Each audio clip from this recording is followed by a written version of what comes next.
ಆತ್ಮೀಯ H16 news ಅರ್ಥಾತ್ ಸೀತಾರಾಮ್ ನ್ಯೂಸ್ನ ವೀಕ್ಷಕರೇ, ನಾನು ನಿಮ್ಮವ ಎಂ ಆಯುಧ ಮಲ್ಲಪ್ಪ ಜೊತೆಯವರು.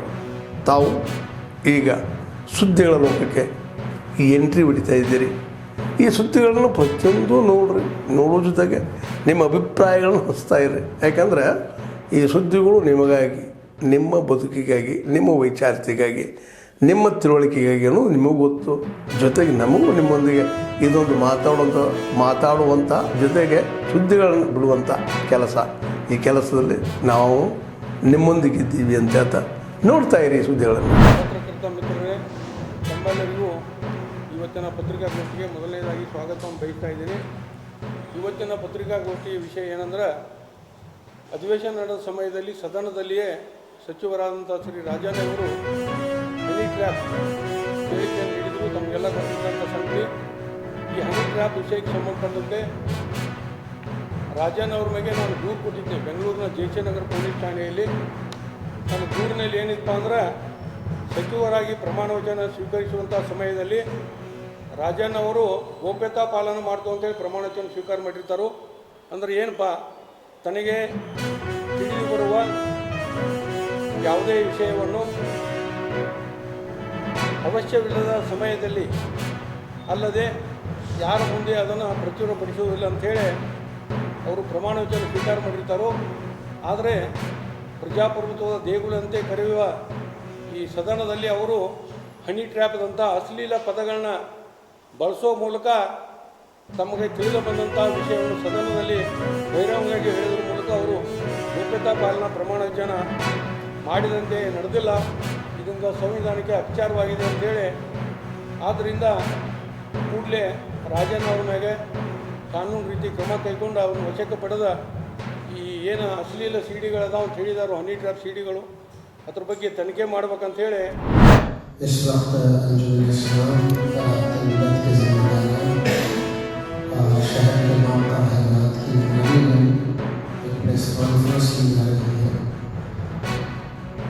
मुसलमानों में इल्ज़ाम से इल्ज़ाम तक भी हुकूमत तक भी ये बात पहुँचाने की ज़रूरत पेश आ रही है।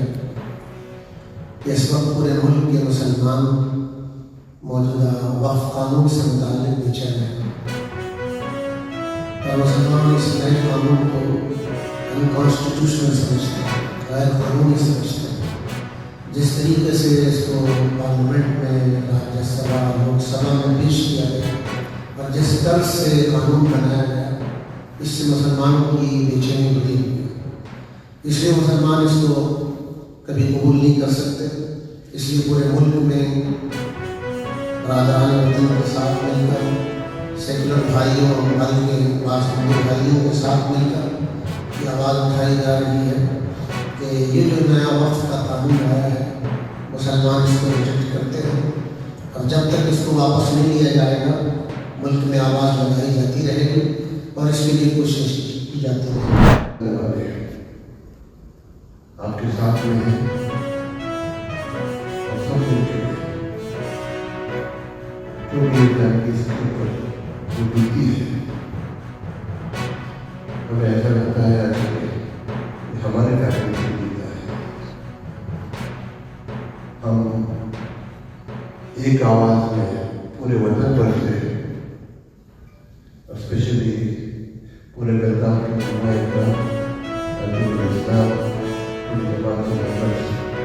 एक आवाज़ में कहते हैं कि हम वतन के साथ में हैं और ये परिवार। ಬೆಳಗಾವಿ ಬಾರ್ ಅಸೋಸಿಯೇಷನ್ನದ ಎಲ್ಲ ಸದಸ್ಯರು, ಬೆಳಗಾವಿಯ ಎಲ್ಲ ವಕೀಲರು ಸೇರಿಕೊಂಡು ಕಾಶ್ಮೀರದಲ್ಲಾದ ಈ ಒಂದು ಹಿಂಸಾತ್ಮಕವಾದ ಕೃತ್ಯವನ್ನು ಖಡಾಖಂಡಿತವಾಗಿ ಖಂಡಿಸ್ತಾ ಇದ್ದೀವಿ. ಈ ಮೂಲಕ ನಾವು ಭಾರತದ ಗೌರವಾನ್ವಿತ ಪ್ರಧಾನಮಂತ್ರಿಗಳು ಹಾಗೂ ಗೌರವಾನ್ವಿತ ಕೇಂದ್ರ ಗೃಹ ಸಚಿವರ ಜೊತೆ ನಾವು ಎಲ್ಲ ವಕೀಲ ಸಮುದಾಯದವರು ಇರುತ್ತೇವೆ. ಈಗಾಗಲೇ ಭಾರತದ ಗೌರವಾನ್ವಿತ ಪ್ರಧಾನಮಂತ್ರಿಗಳು ತಮ್ಮ ವಿದೇಶ ಪ್ರವಾಸವನ್ನು ಮೊಟಕುಗೊಳಿಸಿ ಅವರು ಭಾರತಕ್ಕೆ ಹಿಂದಿರುಗಿದಾರಂತ ನಾವು ಇವತ್ತು ತಿಳ್ಕೊಂಡಿದ್ದೀವಿ. ಪೇಪರ್ಗಳಲ್ಲಿ ಗೃಹ ಮಂತ್ರಿಗಳು ಕಾಶ್ಮೀರದಲ್ಲಿ ಬೀಡು ಬಿಟ್ಟಿದ್ದಾರಂತೂ ಸಹ ತಿಳ್ಕೊಂಡಿದ್ದೀವಿ. ಈ ಥರ ನಿರ್ದಾಕ್ಷಿಣ್ಯವಾಗಿ ಪ್ರವಾಸಿಗರ ಮೇಲೆ